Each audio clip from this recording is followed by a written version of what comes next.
요동하지 않으니 주의 팔을 의지함이라.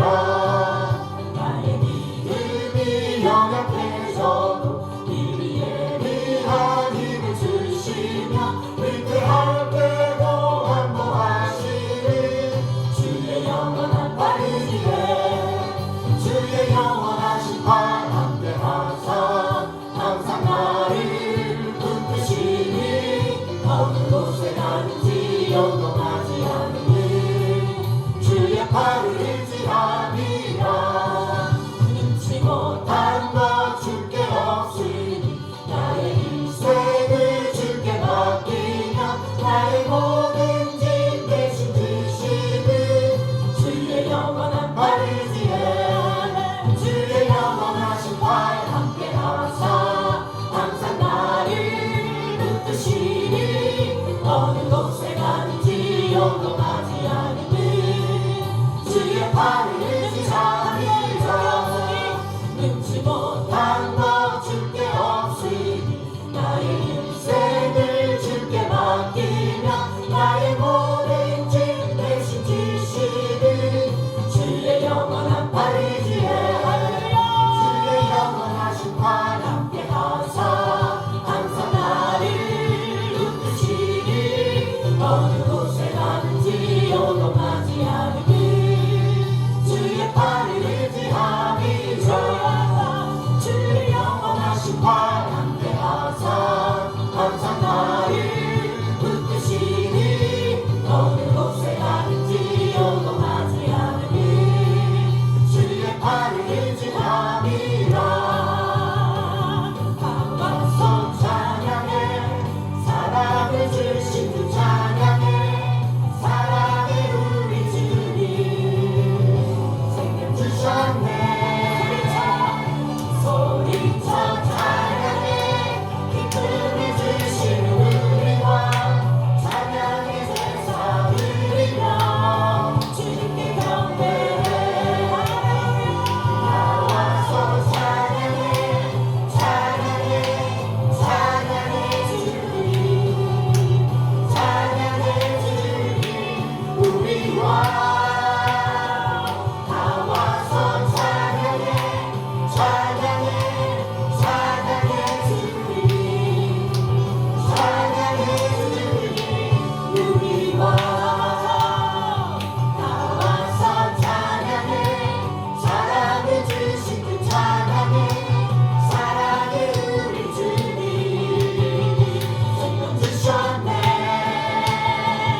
나를 위해 십자가에 달리셨으니 주 사랑에서 어느 누구도 이길 수는 없으니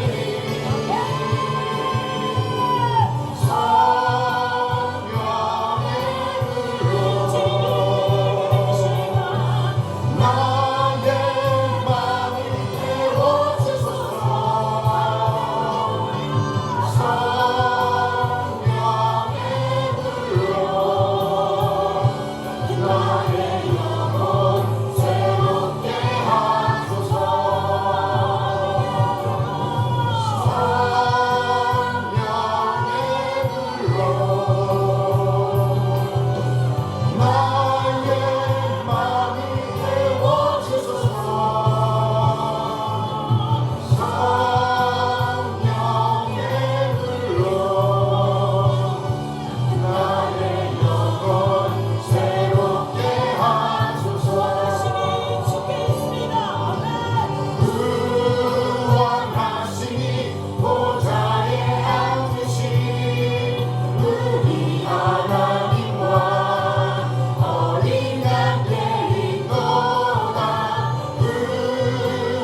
좋으신 하나님 아버지 감사합니다. 거룩한 주님의 날에 또 하나님 앞에서 예배할 수 있도록 도와주신 것 감사를 드립니다. 하나님 아버지 우리의 삶이 힘들고 어려울지라도 하나님 아버지 인내하고 소망 가운데 즐거워할 수 있도록 주님 붙들어 주시고 인도하여 주시옵소서. 주님 아버지 우리 지체 가운데 연약한 지체 있습니다. 주님께서 오른손으로 안수하여 주시고 아버지 나음을 회복시키심을 아버지 경험할 수 있도록 주님 붙들어 주시옵소서. 먼저 주님 앞에 나아올 수 있도록 도와주시고 주님 앞에서 아버지 살아갈 수 있도록 주님께서 붙들어 주시고 인도하여 주시옵소서. 하나님 아버지 감사합니다. 이 시간 말씀을 전해 주신 우리 목사님 영육간의 강건함과 성령의 충만함으로 더하여 주시옵소서.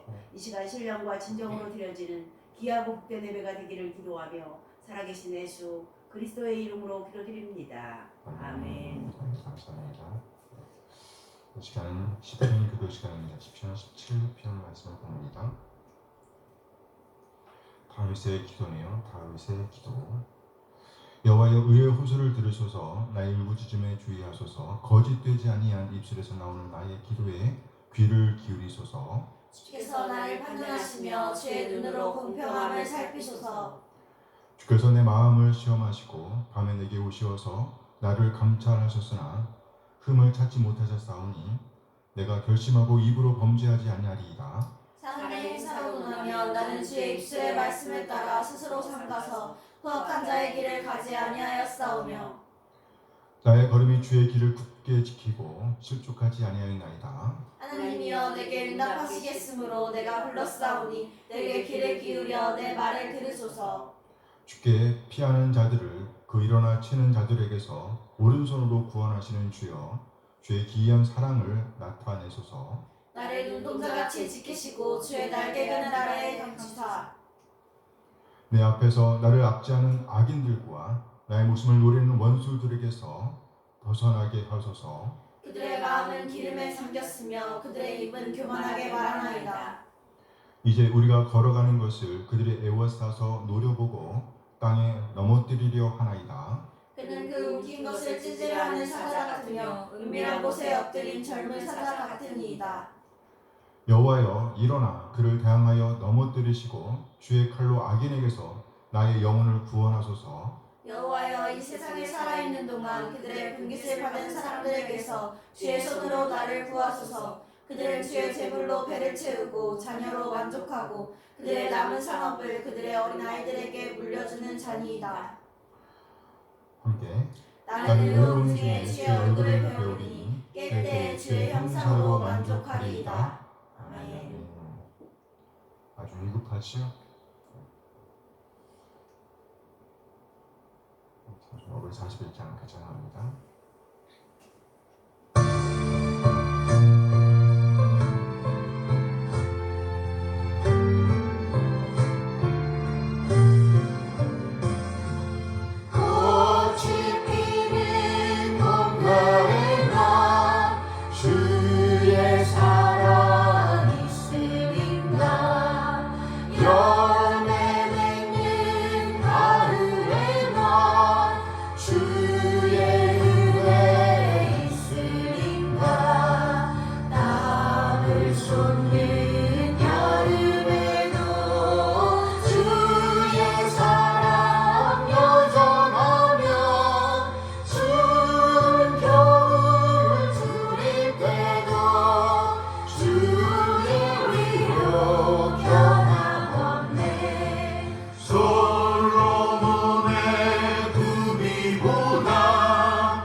믿는 자를 핍박하는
신령하신 인도하심에 감사드립니다. 우리 한 사람 한 사람을 구원하시기 위해서 독생을 보내주신 우리 하나님의 그 놀라운 사랑을 찬양합니다. 그리고 아버지 하나님의 뜻에 따라 주님을 한 사람 한 사람 죄와 사망에서 구원하시기 위해서 낮아지시되 완전히 낮아진 우리 주님, 그냥 마침내 진리의 말씀으로 우리를 낳아주신 우리 주님 예수 그리스도의 다함없는 은혜에 감사드립니다. 독생을 내오신 우리 하나님의 놀라운 사랑과 예수님의 은혜를 깨닫게 하심으로 우리를 하나님의 자녀로 거듭나게 하신 성령 하나님 인도하심을 찬양합니다. 하나님 그 놀라운 사랑과 은혜 인도하심에 감사하여 우리 자신의 삶을 드리고 헌물을 드리고 시간을 드리고 또 우리의 몸과 마음을 드립니다. 하나님 우리 지체들의 드림을 받아주시옵소서. 흠양하여 주시옵소서. 우리 하나님의 사랑과 긍휼과 은혜에 적절하게 반응하게 하옵소서. 그래야 그리스도님의 가치를 보존해내게 인도하여 주시옵소서. 하나님 우리 모두 하나님께서 우리에게 허락하신 새로운 해, 새로운 날을 맞이하고 또 보내고 있습니다. 하나님께서 우리에게 허락하신 한날 한날을 잘 만들어낼 수 있도록 우리에게 힘을 주시옵소서. 지혜를 주시옵소서. 또 헌신할 수 있도록 우리의 마음을 준비시켜 주시옵소서. 그래야 하나님께서 주신 달란트를 따라 아름답게 헌신하는 우리 한 사람 한 사람 되게 인도하여 주시옵소서. 하나님의 이름을 영원롭게 하는 자로 남게 하옵소서. 하나님 이 시간 우리 하나님의 말씀을 기다립니다. 우리를 깨닫게 하시고 하나님 되신 인정하며 하나님의 뜻, 하나님의 오름을 살아내고자 하는 열정을 주시옵소서. 믿음의 부유한 자로서 믿는 자의 품격을 살아낼 수 있도록 하나님의 사랑과 은혜를 살아낼 수 있도록 인도하여 주시옵소서. 감사드리며 우리 주님 예수 그리스도의 이름으로 기도합니다. 아멘. 아멘. 환영합니다. 시간은 신앙고백 시간입니다. 1689년 런던 침례교 신앙고백서 제19장 하나님의 율법에 관하여를 고백합니다.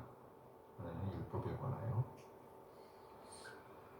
하나님은 아담에게 우주적으로 순종해야 할 법을 그 마음에 기록해 놓으셨고 특별한 명령으로서 선과 악을 알게 하는 나무의 열매는 먹지 말라고 말씀하셨다. 이 율법을 통하여 하나님께서는 아담 자신뿐만 아니라 아담의 모든 선들이 개인적으로 전적으로 정확하게 영구한 순종에 매이게 하셨다. 그와 동시에 하나님은 사람의 그 율법을 지킬 때는 생명을 약속하셨고 그것을 범할 때에는 사망이 올 것이라고 경고하셨다. 그리고 아담에게 이 율법을 지킬 수 있는 힘과 능력을 부여해 주셨다. 아멘. 아멘. 아담에게 이 율법을 지킬 수 있는 힘과 능력을 부여해 주셨다. 이걸 두 자라는 거예요? 자? 자. 고마워요. 네, 자유. 진정한 의미에서의 자유는 뜻뿐이 없어요. 인간의 마음에 처음으로 기록된 그 동일한 율법은 아담이 타락한 후에도 의의 완전한 규율로 계속해서 존속하게 되었다. 그것은 하나님께서 신의 산에서 십계명의 형식으로 전해주셔서 두 돌비에 새겨졌다. 아멘. 첫 4개의 계명은 하나님께 대한 우리의 의무를 포함하고 있고 나머지 6개의 계명은 사람에 대한 우리의 의무를 포함하고 있다. 보통 도덕법이라고 불리는 이 율법 외에도 하나님은 이스라엘 백성들에게 의식법을 주시기를 기뻐하셨다. 그것은 다음 몇 가지 예표적인 의식들을 포함하고 있다. 더러는 예배에 관한 것인데 그리스도와 그의 은혜와 행적들과 고난들과 은덕들을 예표하는 것이며 더러는 도덕적 의무에 관한 다양한 교훈을 제시하는 것이다. 이 모든 의식법은 개혁의 때까지만 지정된 것이며 참된 메시아여 유일한 율법자이신 예수 그리스도는 사명 수행을 위한 능력을 아버지로부터 받아서 모든 의식법을 폐지하시고 제거하셨다. 그래요. 의식법 뭐가 생각나요? 손 닦고 밥 먹는 그리고 아니지. 하나님께 나아가는데 안식일에 제사장을 통해서 나가고 그런 거. 그렇죠. 그런 거. 예수님을 통해서만 그래요. 그런 것들 다 뭐 하셨다고요? 폐지하고 제시하시고. 제거하셨다. 하나님은 또한 그들에게 여러 가지 재판법들을 정해주셨다. 그 법들은 그 백성의 국가와 더불어 소멸되었다. 현재는 그 재판법 자체로서는 아무에게도 구속력을 갖지 아니하나 그 재판법이 갖는 일반적인 정당성의 범죄에서 효력을 갖는다. 도덕법은 의롭다 하심을 받은 사람들뿐만 아니라 그 밖의 사람들에 대해서도 영원히 순종하도록 하는 구속력을 가진다. 또한 도덕법에 포함된 내용에 대해서뿐만 아니라 도덕법을 주신 창조주 하나님의 권위에 대해서도 순종해야 한다. 그리스도는 이 순종의 의무를 복음 안에서 조금도 폐하지 아니하시고 도리어 더 강화하셨다. 참된 신자는 행위 언약으로서의 율법 아래 있지도 아니하고 율법으로 말미암아 의롭다 하심을 받거나 저주를 받지는 아니한다. 그러면 십계명은 어디에 포함될까요? 도덕법, 의식법? 의식법, 도덕법. 페이졌어요? 안 페이졌어요? 안 페이졌어요. 그럼에도 불구하고 율법은 그들 자신에게나 다른 사람들에게 크게 유익한 것이다. 율법은 생활의 기울로서 사람들에게 하나님의 뜻과 인간의 의무를 알게 해주며 사람들을 지도하여 율법에 따라 행하도록 구속력을 행사한다.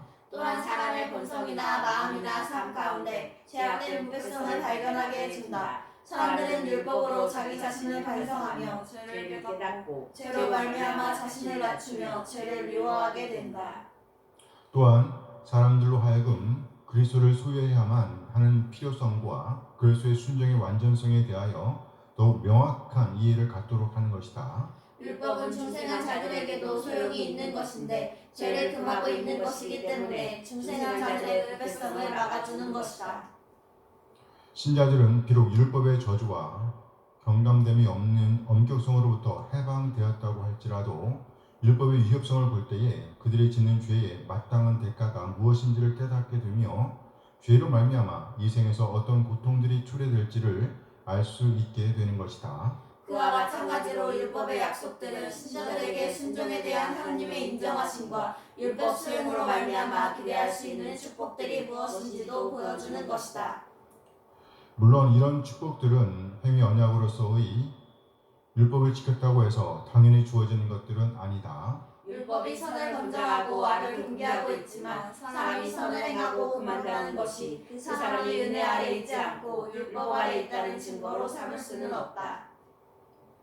위에 언급된 율법의 사용은 복음의 은혜에 반대되는 것이 아니라 오히려 잘 부합되는 것이다. 그리스도의 영은 사람의 의지를 복종시키고 사람에게 능력을 주셔서 사람의 의지로 하여금 자유스럽고 즐거운 마음으로 율법 안에 계시된 하나님의 뜻을 이루도록 요구하신다. 아멘 아멘. 아멘.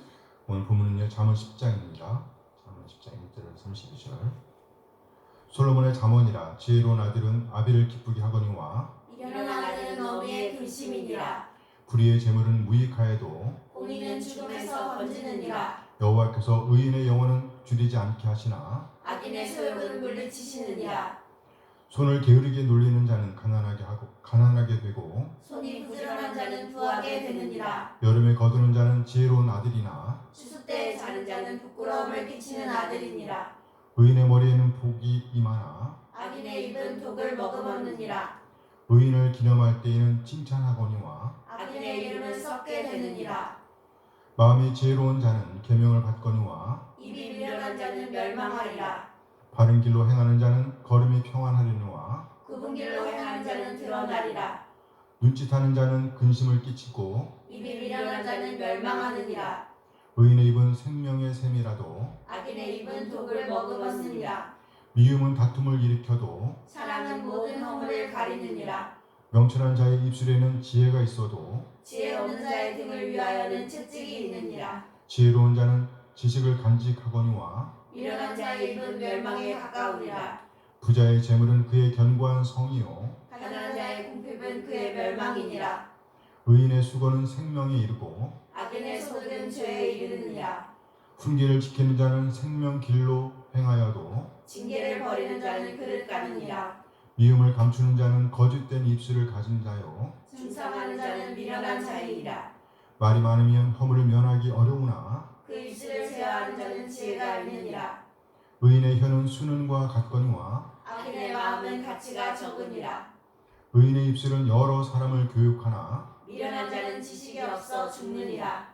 여호와께서 주시는 복은 사람을 구하게 하고 근심을 겸하여 주지 아니하시느니라. 미련한 자는 행악으로 낙을 삼는 것 같이 명철한 자는 지혜로 낙을 삼느니라. 악인에게는 그의 두려워하는 것이 임하거니와 의인은 그 원하는 것이 이루어지느니라. 세월이 바람이 지나가면 악인은 없어져도 의인은 영원한 기초 같으니라. 게으른 자는 그 부리는 사람에게 마치 이의 식초 같고 눈의 연기 같으니라. 여호와를 경외하면 장수하느니라. 그러나 악인의 수명은 짧아지느니라. 의인의 소망은 즐거움을 이루어도 악인의 소망은 끊어지느니라. 여호와의 도가 정직한 자에게는 산성이요 행악하는 자에게는 멸망이니라. 의인은 영영이 이동되지 아니하여도 악인은 땅에 거하지 못하게 되느니라. 의인의 입은 지혜를 내어도 패역한 혀는 배임을 당할 것이니라. 의인의 입술은 기쁘게 할 것을 알거늘. 악인의 입은 패역을 말하느니라. 아멘 아멘. 아멘. 좀 길지요? 10장입니다. 잠언 10장 말씀. 네, 오늘은 본문 말씀 잠언 10장 말씀 10장 1절에서 32절 말씀을 중심으로 제목이요. 생명의 길을 살아내야 합니다. 그래요. 생명의 길을 살아내야 합니다. 이런 제목으로 말씀을 나누도록 하겠습니다. 생명의 길을 살아내야 합니다. 생명의 길을 살아내야 합니다. 살아내야 합니다. 우리 중 누구라도 자기 혼자만의 힘으로는 죄로부터의 구원을 받을 수가 없습니다. 우리의 힘은 한계가 있기 때문입니다. 우리 외부로부터의 힘이 필요하다는 거예요. 옛말에 우물 안에 개구리라는 말이 있습니다. 우물안 개구리. 이 말의 의미는 뭘까요? 우물 안에서만 사는 개구리는 하늘의 넓이나 바다의 깊이를 우물만큼의 넓이와 우물만큼의 깊이로만 이해한다는 뜻입니다. 자신만의 세계에 빠져 있다는 말이에요. 세상의 물정을 모른다는 겁니다. 그러니 폭넓은 문제나 진리를 제대로 이해할 수가 있다 없다? 없다. 없다는 말이죠. 같은 세상에서 우리는 이 세상이라는 한계에 갇혀 있는 존재들입니다. 이 세상이라는 한계. 그러니 어떻게 세계와 우주를 창조하시고 섭리하시는 하나님, 통치하시며 보존하시는 하나님을 다 이해할 수가 있겠어요? 하나님은 우리의 한계 너머에서 우리 한 사람 한 사람을 죄와 사망의 지배로부터 자유롭게 하시기 위해서 한 가지 계획을 세우셨습니다. 그리고 그 계획을 완성하시기 위해서 하나님은 자신의 독생자이신 유일한 아들이신 예수 성자 하나님을 우리에게 보내주셨습니다. 바로 우리 한 사람 한 사람을 영혼의 세계로 인도하시기 위해서입니다. 하나님의 보내심을 받아 이 땅에 임하신 성자 하나님 예수님은 우리와 똑같은 몸이셨지만 전혀 죄는 없으셨습니다.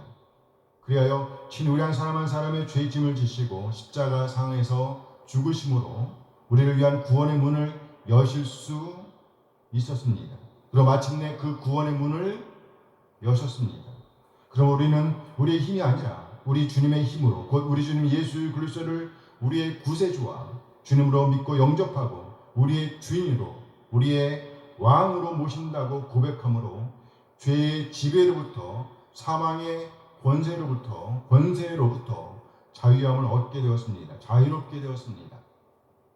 지금도 오늘도 이렇게 구원의 문을 여신 예수님을 자신의 구세주와 주님으로 주인으로 왕으로 영접하는 사람들, 고백하는 사람들은 하나님의 자녀로서의 삶을 시작하게 된 겁니다. 영으로 향하는 오늘을 살아낼 수가 있다는 말이죠.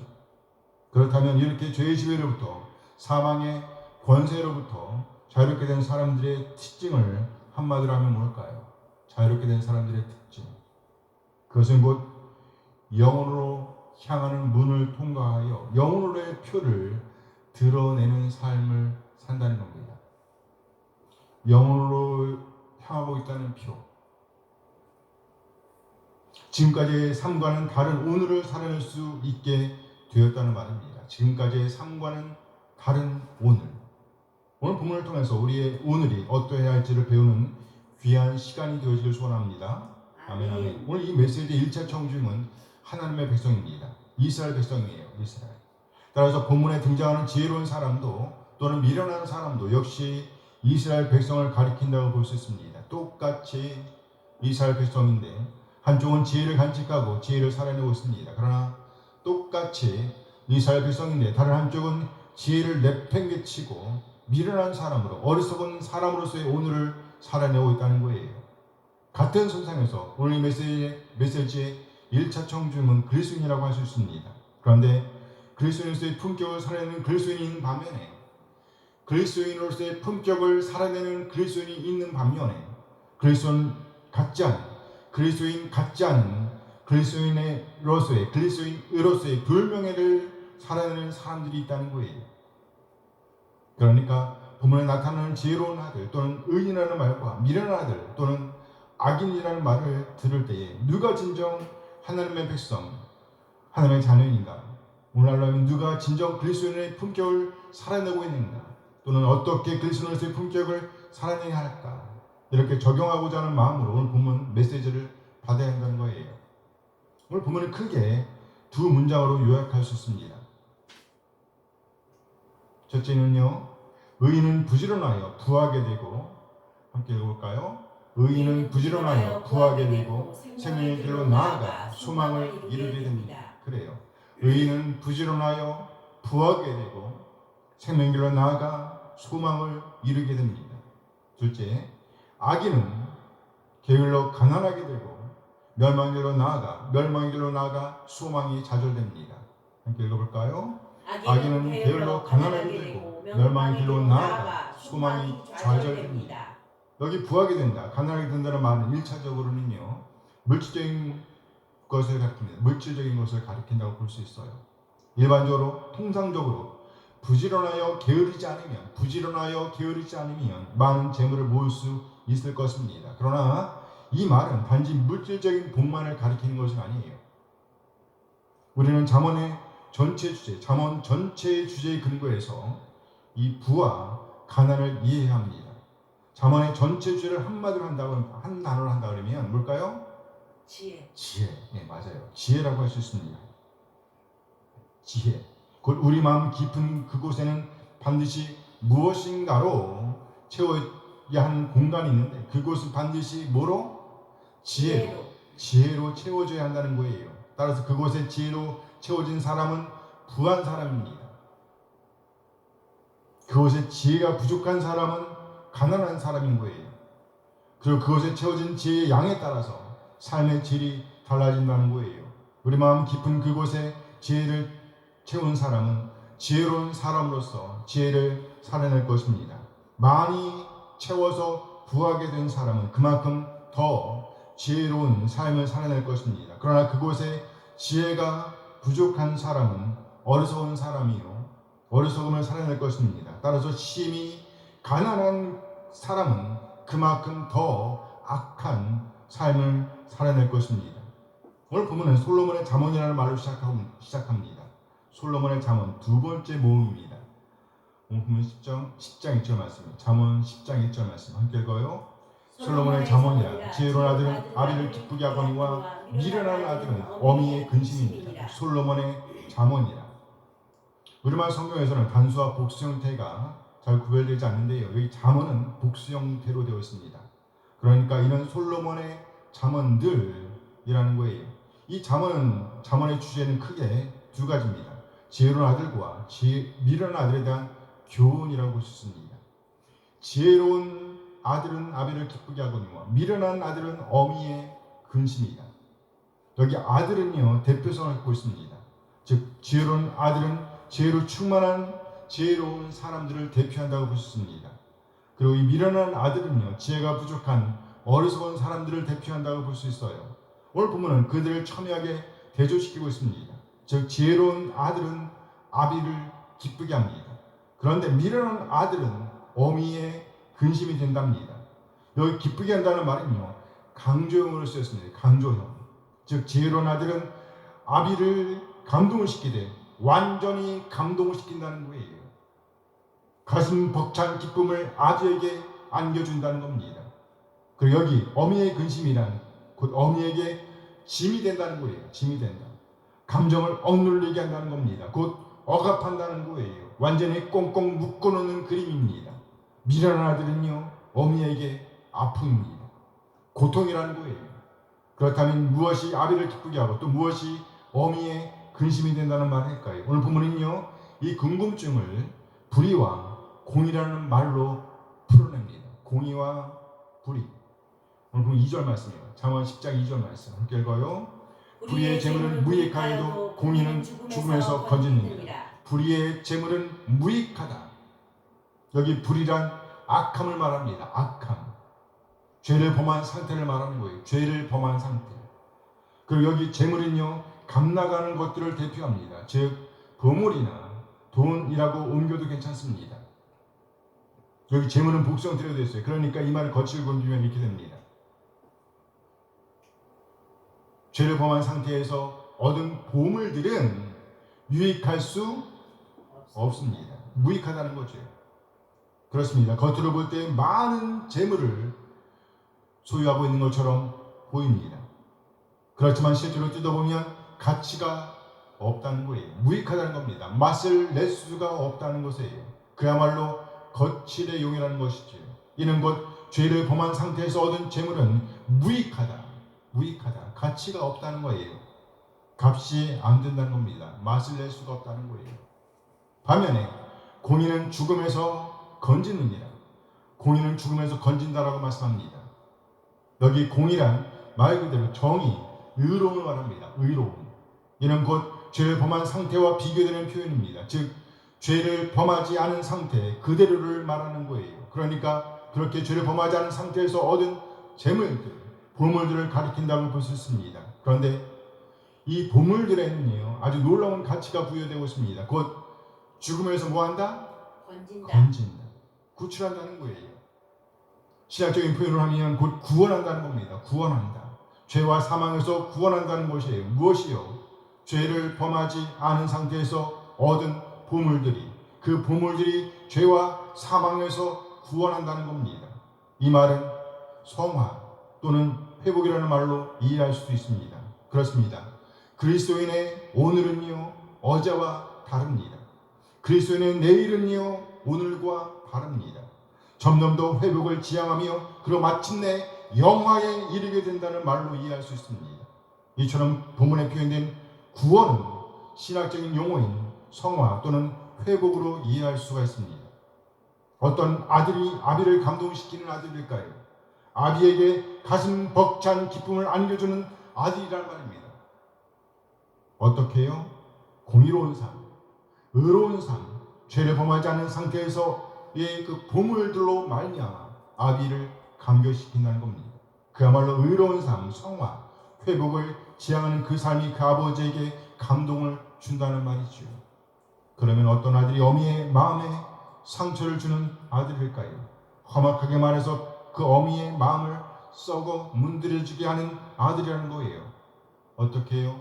죄를 범한 상태에서 보물들을 얻음으로, 죄를 범한 상태에서 보물들을 얻음으로, 그야말로 의와는 상관없는 삶, 하나님의 뜻과는 무관한 삶을 살아내는 아들이 그 어미의 마음에 상처를 주고 있다는 거예요.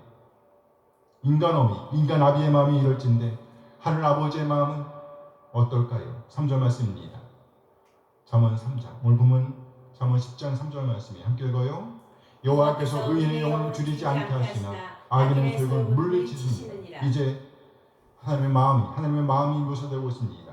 하나님은 사랑의 하나님이십니다. 사랑을 풍성히 소유하고 계신 하나님이신 거예요. 그러나 동시에 우리 하나님은요 죄를 두고 보실 수 없는 분이십니다.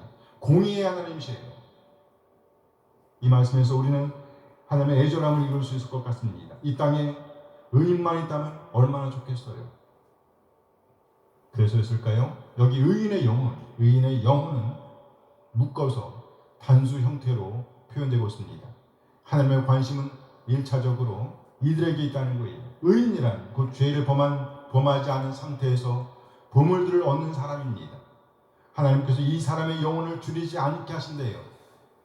여기 영혼은요 마음과 동요로 볼 수 있습니다. 그러니까 그 마음을 채우신다는 겁니다. 곧 그 마음을 하나님의 뜻, 하나님의 지혜로 채우신다는 거예요. 풍족하게 하신다는 것입니다. 신약으로 보면 이런 사람을 가리켜서 그와 같이 변화된 사람이라고 할 수 있습니다. 우리 주님 예수 그리스도와 같이 변화된 사람을 가리키는 표현이에요. 우리는 그날에 그와 같이, 우리 주님과 같이 변화된 우리를 보게 될 것입니다. 그런데 하나님께서 악인들을 향해 이렇게 말씀하십니다. 악인의 소욕은 물리치시느니라. 여기 악인이란 죄를 범한 상태에 있는 그 사람을 가리키는 겁니다. 그리고 이 단어는 복수형태로 되어 있어요. 그러니까 죄를 범한 상태에 있는 사람들을 말합니다. 이 놀라운 것은요, 하나님께서 아직도 그 사람들을 물리치시는 것이 아니라 그 악한 사람들을 물리치는 것이 아니라 뭘 물리치고 있어요? 그들의 소욕, 그들의 소욕, 즉 그들의 욕심을 물리친다라고 말씀하고 있다는 거예요. 아직 그 사람들에게 기회를 주시는 모양새입니다. 물리치시는 것은 아비의 마음이라고 한다면 아직도 버리지 못하는 마음은 어미의 마음이라고 할 수 있습니다. 어쨌든 하나님께서 죄를 범한 상태에 있는 그 사람들의 뭘 물리친다고요? 소욕, 욕망을 물리치십니다. 던져버리신다는 거예요. 죄를 범한 상태란 그 마음 깊은 곳에 지혜가 채워지지 않은 상태를 가리킨다고 볼 수 있습니다. 그러니 그 욕망은 결코 하나님과 맞지 않는 욕망이라고 보입니다. 이 세상적인 욕망을 가리킨다는 것이죠. 그런 욕망은 하나님께서 물리치신다, 받지 않으신다는 겁니다. 그러니까 죄를 지은 상태에서 죄를 범함으로 얻은 것들은 그것이 무엇이든지 간에 가치가 없다는 거예요. 무익하다는 겁니다. 결코 아비를 기쁘게 할 수가 없다는 거예요. 그 어떠한 감동도 줄 수가 없다는 말씀입니다. 죄를 지은 상태에서 드리는 예배, 죄를 범한 상태에서 드리는 헌물, 죄를 범한 상태에서 드리는 섬김, 죄를 범한 상태에서 부자 되는 것, 죄를 범한 상태에서 유명한 사람이 되는 것, 죄를 범한 상태에서 오늘을 살아내면서 하나님께 감동을 드린다는 것은 어불성설, 말이 안 되는 말이라는 거예요. 절대로 어떤 감동도 줄 수가 없다는 것입니다. 죄를 범하는 상태에서 아무리 멋진 꿈을 꾼다고 할지라도, 아무리 멋진 꿈을 이룬다고 할지라도 하나님께서 절대로 받지 않으신다는 겁니다. 오히려 어미의 근심일 뿐이라는 거예요. 어미의 근심이다. 그러나 죄를 범하지 않은 상태에서의 섬김, 죄를 범하지 않은 상태에서의 예배, 죄를 범하지 않은 상태에서의 헌신, 죄를 범하지 않은 상태에서의 얻은 보물, 죄를 범하지 않은 상태에서 꾸는 꿈, 이것을 하나님께서 받으신다는 겁니다. 이것이 곧 아버지의 마음을 벅차게 만든다는 거예요. 이렇게 오늘 본문은요, 죄를 범한 상태에서의 삶과 죄를 범하지 않은 상태에서의 삶을 비교하고 있다고 보입니다. 죄를 범한 상태에 있는 사람들의 특징은요, 충분한 갑질을 하지 않는다는 겁니다. 갑질을 하지 않는다. 4절에서 보면 그들은 게으릅니다. 아니하다는 것이죠. 느슨하게 생활한다는 겁니다. 5절에서 보면 결국 이들은 부끄러움을 끼치는 아들이 된다고 말씀합니다. 무슨 말인가요? 전혀 기대에 못 미치는 삶을 살아낸다는 겁니다. 이것이 곧 죄를 범한 상태에 있는 사람들, 미련한 사람들, 그 마음 깊은 곳에 지혜가 부족한 사람들의 특징입니다. 6절 말씀에서 보면 이런 사람들의 입은 독을 머금고 있다고 말합니다. 오늘 6절 말씀이에요. 잠언 10장 6절 함께 읽어요. 의인의 머리에는 복이 많아 악인의 입은 독을 머금는입니다. 이 말씀을 거칠게 옮겨보면요, 복들이 있도다 의인의 머리 위, 역시 단송틀에 되어 있습니다. 그러나 악인은 오르만 성경과 다르게 복수형틀을 취합니다. 그러나 악인들의 입은 독을 머금고 있다. 역시 악인들로 표현되어 있습니다. 악인들, 이들은 곧 죄를 범한 사람들을 말하는 거예요. 그 마음속 깊은 곳에 지혜가 부족한 사람들, 어리석은 사람들, 미련한 사람들을 가리킨다는 겁니다. 이들의 입은요, 독을 머금고 있다는 겁니다. 독이란 뭘까요? 불의한 소득을 말합니다. 불의한 소득. 나아가 잔인함, 폭력을 말할 수 있어요. 잔인함, 폭력. 그리고 머금고 있다. 이 말의 의미는요, 가려져 있다는 거예요. 가려져 있다. 그 독이, 그 악함이 가려져 있다는 거예요. 볼 수 있어요? 없어요? 가려져 있으니까 볼 수 있어요? 없어요? 없어요. 이것이 곧 악한 사람, 그 죄를 범한 사람들, 미련한 사람들, 그 마음속 깊은 곳에 지혜가 부족한 사람들, 지혜를 품지 못한 사람들, 그런 사람들의 특징이라는 거예요. 결국 이런 자는요, 8절에서 보면 멸망한다고 말씀합니다. 10절에서 보면요, 멸망한다고 말합니다. 14절에서는요, 멸망에 가깝다라고 말합니다. 21절에서도 지식이 없어 죽는다고 말합니다. 27절에서도 악인의 수명은 짧아진다라고 말씀하고 있습니다. 29절에서도 보면 행악하는 자에게는 멸망이다 라고 말씀하고 있어요. 그렇습니다.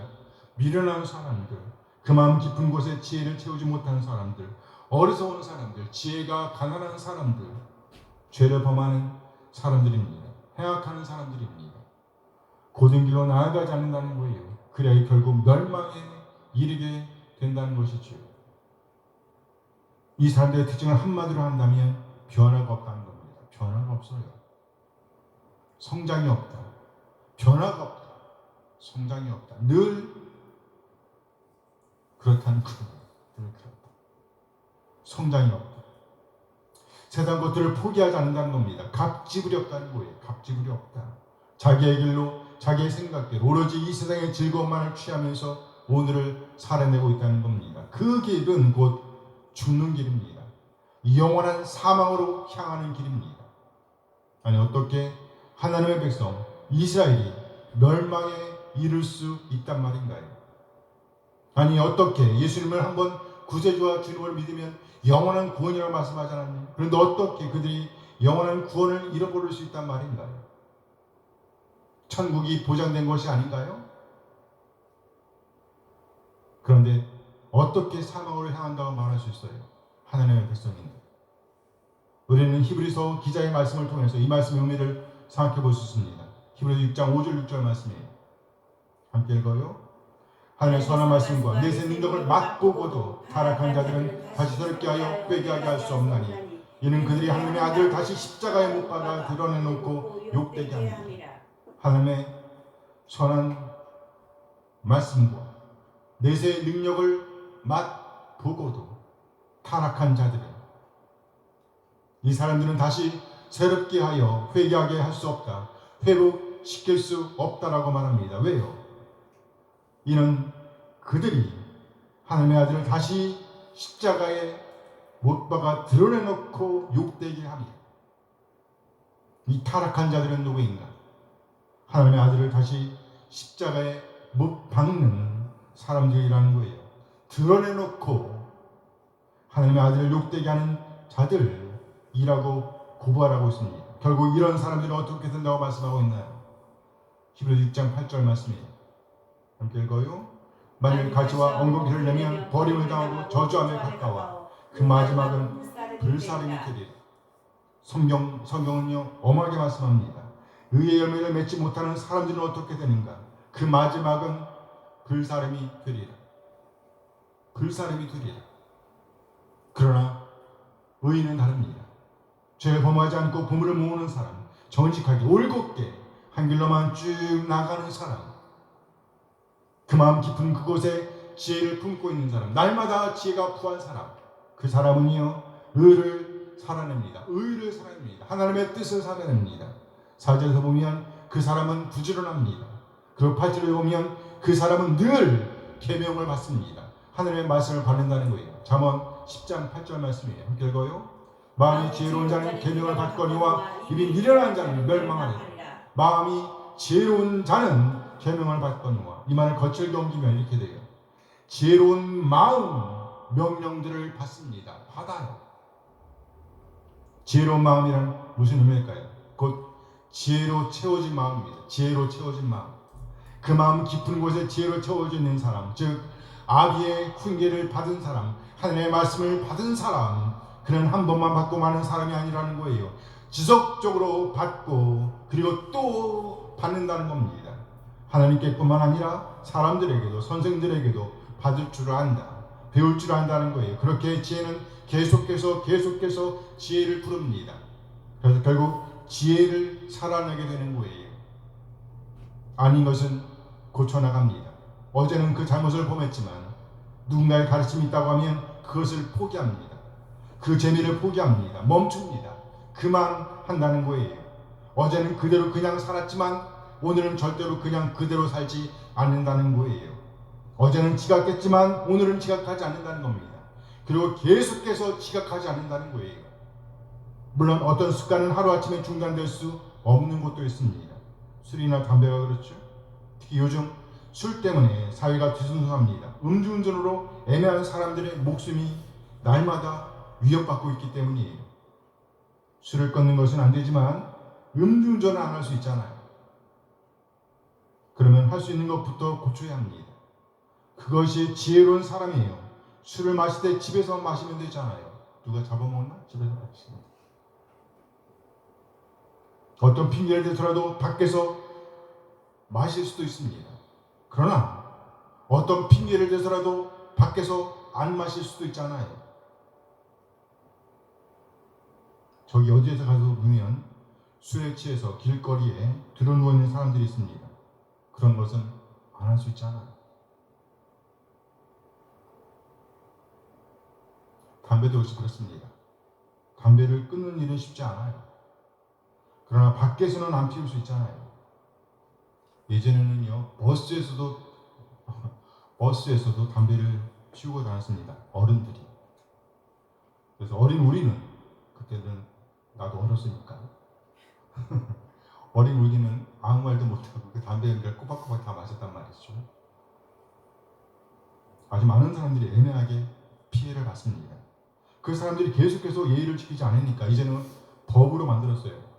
법으로 금해버렸어요. 버스에서 담배 피우는 거 돼요, 안 돼요? 안 돼요. 지하철에서 담배 피우는 거 돼요, 안 돼요? 안 돼요. 법으로 막아버렸다니까. 이제 신고하면 그 사람 잡혀가. 잡혀가지 않아요? 벌금을 내지 않을까요? 지혜로운 사람, 의로운 사람이라고 한다면 멈출 줄 아는 사람이라는 거예요. 멈출 줄 아는 사람. 싸우다가도 아니다 싶으면 바로 멈출 수 있어야 합니다. 지혜로운 사람이란 곧 멈춤이 잘 되는 사람이라는 거예요. 의인과 악인의 차이는 바로 멈춤의 차이라고 할 수도 있습니다. 그리고 이제 옳은 길로 계속 오늘을 살아내야 합니다. 즉 옳은 일에 진보가 있어야 한다는 거예요. 악을 쌓는 일에서는 멈추고 악을 쌓는 일에서는 멈추고 선을 쌓는 일은 계속한다는 겁니다. 진보가 있다는 말이죠. 마음이 지혜로운 사람은요, 하나님으로부터 그리고 사람들로부터 잘 배우고 익히는 사람입니다. 그리고 그것을 토대로 멈추고 그리고 또 앞으로 쭉 나아가는 일을 지속하는 사람이에요. 이렇게 늘 바른 길로 행하다 보니 그 걸음이 평안할 것이라고 말씀합니다. 오늘 보면 9절 말씀이에요. 함께 읽어요. 바른 길로 행하는 자는 걸음이 평안하리니와 굽은 길로 행하는 자는 드러나리라. 악한 사람은요, 죄를 범한 상태에서 어떤 일을 이루는 사람을 가리킨다고 하면 의로운 사람이란 바른 길로 행하는 사람입니다. 즉 죄를 범하는 것이 아니라 바른 길, 옳은 길, 죄를 범하지 않는 길, 순결하고 옳은 길로 행하는 사람. 비록 어제는 그랬다고 할지라도 오늘은 그렇게 하지 않는 사람, 그렇게 죄를 범하지 않는 상태에서 어떤 일을 이루는 사람, 이런 사람의 걸음은 곧 평안하다고 말씀합니다. 평안하다, 안전하다는 거예요. 결국 의인은요, 생명이 이른다고 말합니다. 생명이 이른다. 생명길로 행하니 당연히 생명에 이르게 되는 겁니다. 장수한다고, 소망을 이룬다고 말합니다. 의인의 길은 곧 사는 길입니다. 신약으로 보면 곧 우리 주님과 같이 변화되는 길입니다. 성화를 지나 마침내 영화에 이르게 되는 겁니다. 성화를 지나 영화에 이르게 된다. 구원의 완성이라고 할 수 있습니다. 영원한 소망을 이르게 된다는 말이죠. 그래요. 우리가 구원하면 세 가지 의미를 동시에 생각할 수 있는 거죠. 처음 받을 때 구원이 있고요, 성화의 구원이 있고 영화의 구원이 있다는 말이에요. 그래서 마침내 우리는 영화를 얻게 되는 겁니다. 오늘 우리가 보는 이 성경은요, 믿는 사람들, 하나님을 믿는 사람들, 예수님을 구세주와 주님으로 믿는 사람들을 위한 책입니다. 이 책에는 생명에 이르는 길과 죽음에 이르는 길, 사망에 이르는 길을 소개하고 있습니다. 우리는 하나님의 놀라운 사랑과 은혜로 예수님을 우리 개인의 구세주와 주님으로 영접할 수 있습니다. 하나님의 자녀로 거듭날 수가 있습니다. 전적인 하나님의 은혜입니다. 뭐라고요? 전적인 하나님의 은혜. 내가 한 일은 아무것도 없어요. 우리 구원과 관련해서 우리가 한 일은 아무것도 없습니다. 그러면 누구나 예수님을 그 마음의 구세주와 주님으로 모신다고 하면 하나님의 자녀로 거듭날 수가 있습니다. 그러나 그렇다고 해서 자동적으로 천국에 이를 수는 없습니다. 이 성경 말씀이 나에게 주시는 하나님의 말씀으로 들릴 때에, 이 성경 말씀이 나에게 주시는 하나님의 말씀을 들을 때에, 그 말씀에 따라 내가 변화될 때에, 그래야 마침내 우리 주님의 삶의 스타일이 내 삶의 스타일이 될 때에 우리는 비로소 천국에 이를 수가 있는 거예요. 그렇지 않으면 그것이 불편해질 테니까요. 불편한데 어떻게 천국이라고 할 수가 있겠어요? 불편한데. 집이 편한 이유가 뭔가요? 우리 집이기 때문이죠. 나의 집이기 때문입니다. 남의 집에서도 편하다고 하면 그 사람은 조금 이상한 사람이에요. 그렇다면 천국이 편한 이유는 뭘까요? 천국이 편한 이유, 그 집이 자기 집이기 때문이에요. 그런데 천국이 불편한 사람이라고 한다면 그 이유는 그 집이 자기 집이 아니기 때문인 거예요. 어떠세요? 천국이 편할 것 같으세요? 아멘. 아멘? 아멘. 천국이 내 집이라고 느낄 것 같으세요? 아멘. 그곳에 가면 하지 못할 일들이 엄청 많을 것 같은데 괜찮겠어요? 정말 내가 좋아해서 즐기는 것들을 못할 텐데 괜찮겠어요? 네. 그러면 천국 백성이 맞는 거예요. 그러면 천국 백성이 맞는 거예요.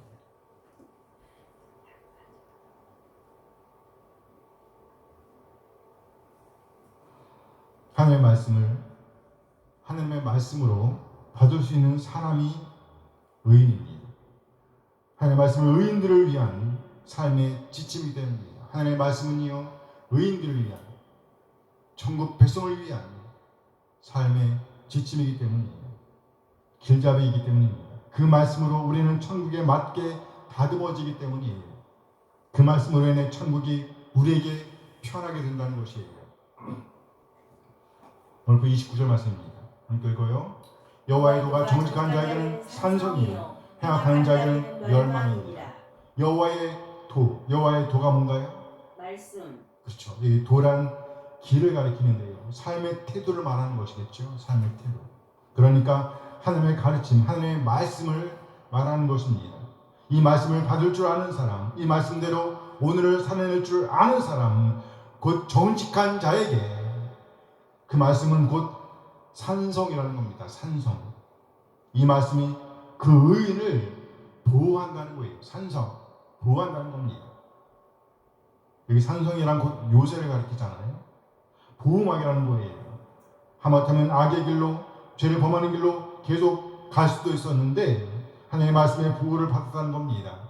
그렇게 하나님의 말씀을 따라가다 보니 그 땅에 거하게 된다고, 영원히 그 땅에 거하게 된다라고 오늘 성경은 말합니다. 오늘 보면 30절 말씀입니다.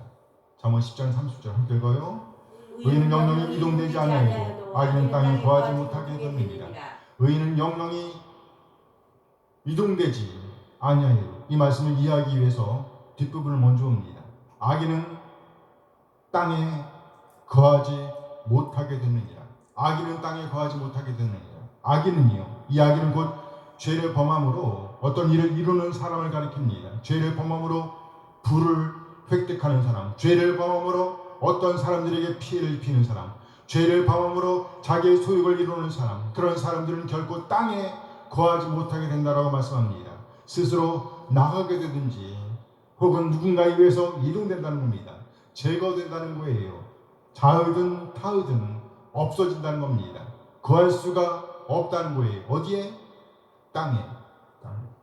그러나 의인은요, 영영이 이동되지 않는다라고 말씀합니다.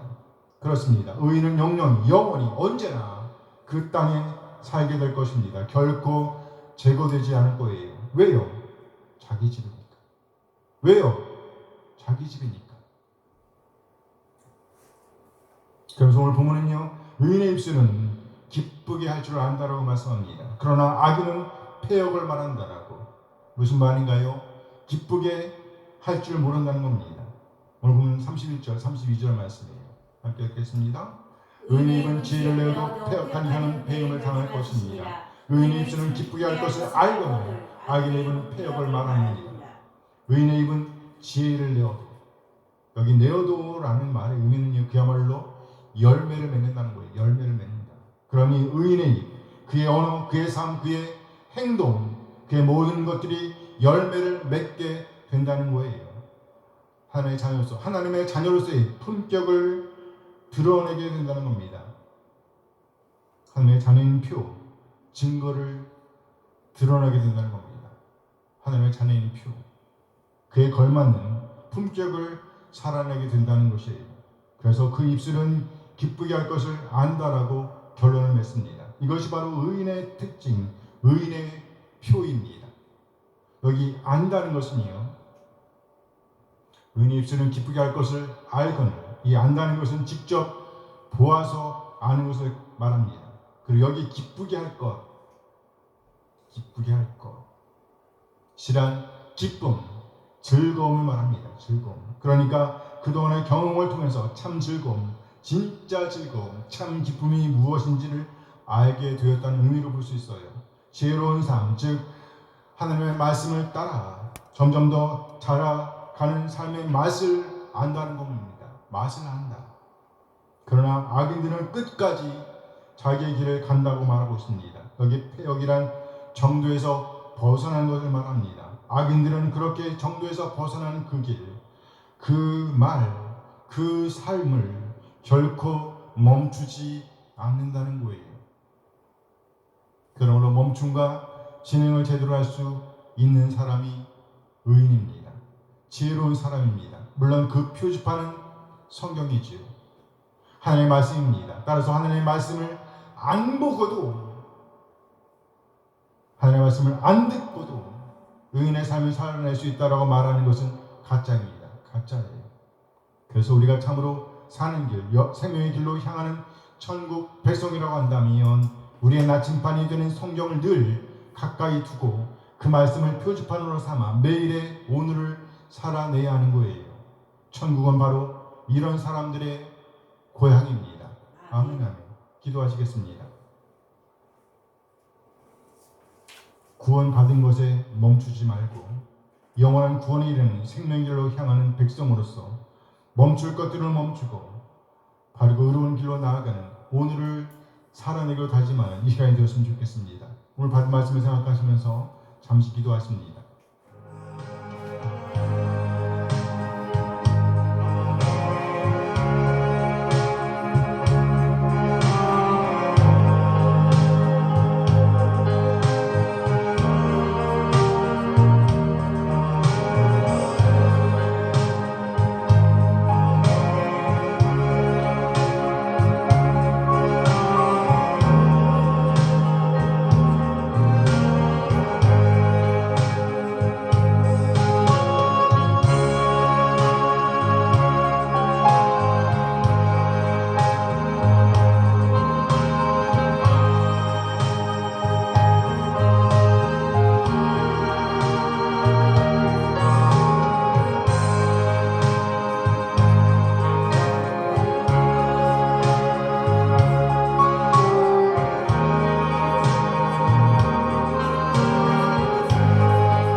천국을 향하는 길로 천국 백성으로 불러주신 은혜에 감사드립니다.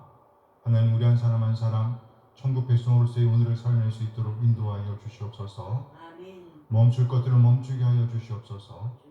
또 앞으로 해야 할 일들을 행할 수 있도록 인도하여 주시옵소서. 아멘. 의를 이루는 삶, 선을 이루는 삶, 하나님의 뜻을 이루는 삶을 위해 헌신할 수 있도록 인도하여 주시옵소서. 아멘. 결코 그 좋은 쪽에서 이탈하지 않도록 인도하여 주시옵소서. 아멘. 그의 아비의 마음, 하나님의 마음을 감동케 하는 우리 한 사람 한 사람 되도록 인도하여 주시옵소서. 아멘. 지금 할 수 있는 일부터 시작하게 하옵소서. 우리의 삶의 이정표가 되는 하나님의 말씀을 읽고 듣고 연구하고 묵상하는 시간을 위해 매일매일 시간을 따로 떼어놓을 수 있도록 하옵소서. 아멘. 매일매일 하나님께 주실 가르침에 인도하심에 귀를 기울이게 하시고 해야 할 일들을 행할 수 있는 힘을 주시옵소서. 하지 말아야 할 일들을 멈출 수 있도록 인도하여 주시옵소서. 우리의 인격이 그리스도를 닮아가게 하옵소서. 천국 백성으로 준비되게 인도하여 주시옵소서. 천국이 우리의 집, 우리의 고향임을 경험하게 하옵소서. 그래 그날에 우리 주님과 같이 변화될 우리의 모습을 기대하며 하나님의 뜻 안에서 하나님의 가르침, 하나님의 말씀을 온전히 살아낼 수 있도록 인도하여 주시옵소서. 영원히 사는 그 나라를 사모하며 오늘을 살아낼 수 있도록 인도하여 주시옵소서. 그래 영원한 소망을 이루도록 아름다운 믿음의 유산을 남길 수 있도록 인도하여 주시옵소서. 감사드리며 우리 주 예수 그리스도의 이름으로 기도합니다. 아멘. 아멘. 하여간 찬양에서 예배를 마칩니다.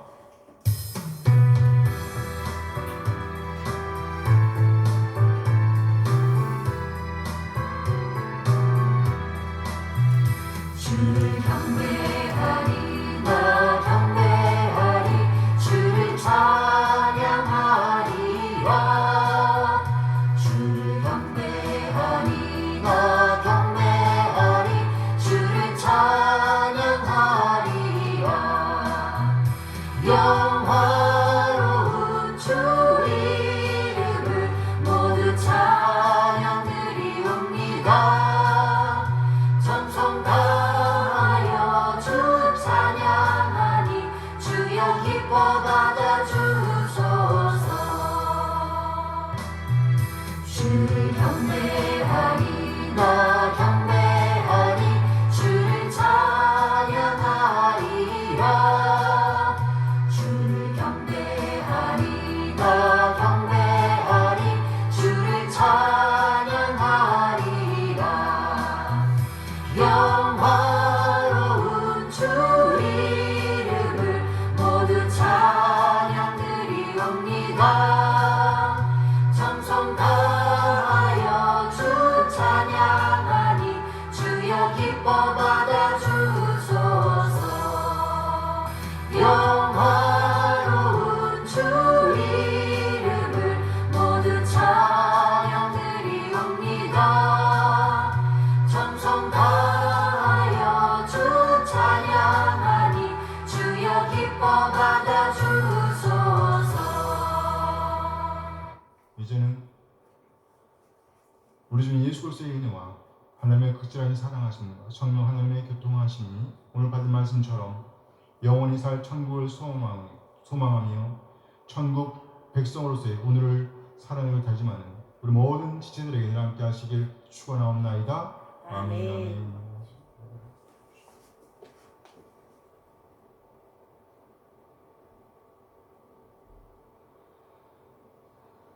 네, 예배를 마쳤습니다.